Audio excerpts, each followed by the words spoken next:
F rugby team has intensified their training at the Rugby Football Union of East Africa grounds in Nairobi, ahead of the East Africa tournament set to be held in Uganda in December this year. Meanwhile, Kenya Sports Stakeholders Forum have appealed to President-elect William Ruto to appoint a sports cabinet secretary who will revive the sector and enable the youth to earn their living through their talents.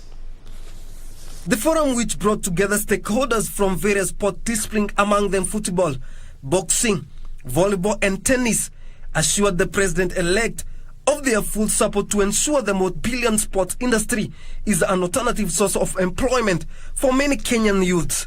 We look forward to working closely with your government in line with your Kenya Kwanza manifesto.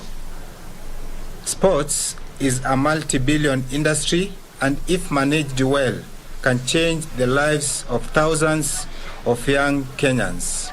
The forum was organized by Extreme Sports CEO Hussein Mohammed. We in the sports industry humbly appeal to you as you will be naming your cabinet secretary for sports to consider someone with a proven track record in sports management. Meanwhile, the first edition of Mr. and Miss Africa Natural Bodybuilding Contest is scheduled to take place on 8th October in Eldoret.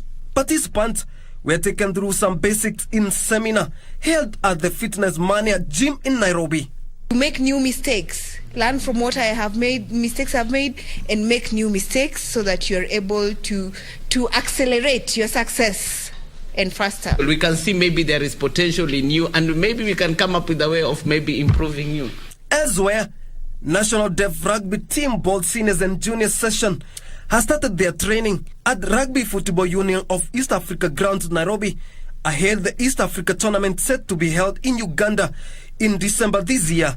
The team, led by head coach Sarah Agola, says she's optimistic that the team will produce stellar performance at the event. Our emphasis is the skills, so we really want them to understand the skills. So me, I'm coming in more of, again, also wearing a different hat as an educator, just to ensure that they understand the game more and more and more. Secretary General Joseph Gary said they are working forward to establish deaf rugby teams at the grassroots. I can say this is the only team for the deaf rugby in the entire country.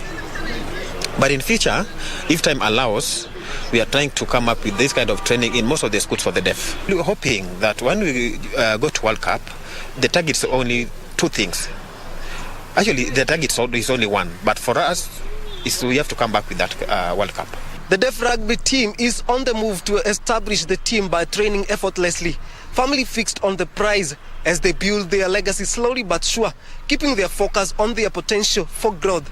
Reporting for Channel 1 from Nairobi, I'm Kingori Mwangi.